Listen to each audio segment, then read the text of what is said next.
భార్యాభర్తలుగా జతపరుస్తున్న దేవుడికి ఇష్టం లేదేంటో తెలుసా? నేను ఒక్కసారి జతపరిచిన తర్వాత మనుషులు వేరుపరచడాన్ని నేను ఇష్టపడట్లేదు అంటున్నాడు. నేను ఇష్టపడట్లేదు. ఎందుకు వేరైపోతున్నారు? ఎందుకు ఇద్దరు కలిసి ఒక కుటుంబముగా ముందు కొనసాగలేకపోతున్నారంటే వెరీ సింపుల్ థింగ్. పెద్ద పెద్ద కారణాలు ఏమీ ఉండట్లేదు. కట్నాలు కానుకలు ఎన్నో తీసుకొస్తున్నారు, ఎంతో చక్కగా అన్ని సౌకర్యాలు అన్ని విధాలుగా అన్ని ఉంటున్నాయి. కానీ కొదువుగా ఉన్నది ఏంటంటే వారిలో అర్థం చేసుకునే గుణం లేకపోవటం, క్షమించే గుణం లేకపోవటం, ప్రేమించే తత్వం లేకపోవటం, దీర్ఘశాంతం లేకపోవటం, కోపాన్ని ఎలా వదిలిపెట్టాలో అర్థం కాకపోవటం, మొండితనం, మూర్ఖత్వం, తాను పట్టిన కుందేలకు మూడే కాళ్ళు అన్నట్లుగా నేను అన్నదే కరెక్ట్, నువ్వు నా మాటే వినాలి అనేటువంటి ఈ మామూలు వ్యక్తిత్వాలే.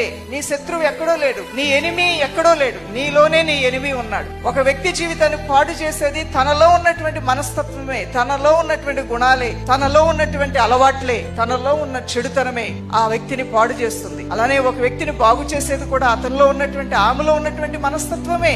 వారిలోనే ఉన్నాయి. వారి జీవితాన్ని పాడు చేసుకునే వ్యక్తిత్వం వారిలోనే ఉంది, బాగు చేసుకునే వ్యక్తిత్వం కూడా వారిలోనే ఉంది. ఒకటే, మన కుటుంబాలు కలకాలం సంతోషంగా ముందుకు వెళ్లాలంటే గుణం మార్చుకో, ఆలోచనలు మార్చుకో, అడ్జస్ట్మెంట్ అనేది నేర్చుకో, సహనము ఓర్పు కలిగి సహనశీలిగా ఉండు. జీవిత కాలం అంతా మీ ఇద్దరు కలిసి జీవిస్తూ భక్తి కలిగిన సంతానంతో దేవుని యొక్క ఆశీర్వాదాలతో ప్రభు రాకడ కొరకు సిద్ధపడేటువంటి స్థితి మీరు కలిగి ఉండి మీకు కలిగిన సంతానాన్ని సిద్ధపరచాలి. దైవ దృష్టిలో కుటుంబం పట్ల గొప్ప ఉద్దేశం ఆయన కలిగి ఉన్నాడు. ఆ ఉద్దేశాన్ని కోతి కొబ్బరికాయ ఇచ్చినట్లుగా ఎవరికి ఇష్టం వచ్చినట్లు వాళ్ళు చేయకూడదు. నీకు ఇచ్చిన భార్య పట్ల నువ్వు బాధ్యత కలిగి ఉండాలి, భర్త పట్ల బాధ్యత కలిగి ఉండాలి, నీ పిల్లలు ఇస్తే పిల్లల పట్ల నువ్వు బాధ్యతగా ఉండాలి. నీకు ఇచ్చిన డబ్బు విషయంలో, నీకు ఇచ్చిన సమయం విషయంలో, నీకు ఇచ్చిన యవన జీవిత విషయంలో, అన్ని విషయాల్లో కూడా నువ్వు రెస్పాన్సిబిలిటీగా ఫీల్ అయితేనే నీకు ఇచ్చిన దాన్ని నూరంతలుగా ఫలింపు చేసుకోవడానికి దేవుడి యొక్క శక్తి నీకు సహాయంగా ఉండి నడిపిస్తుంది.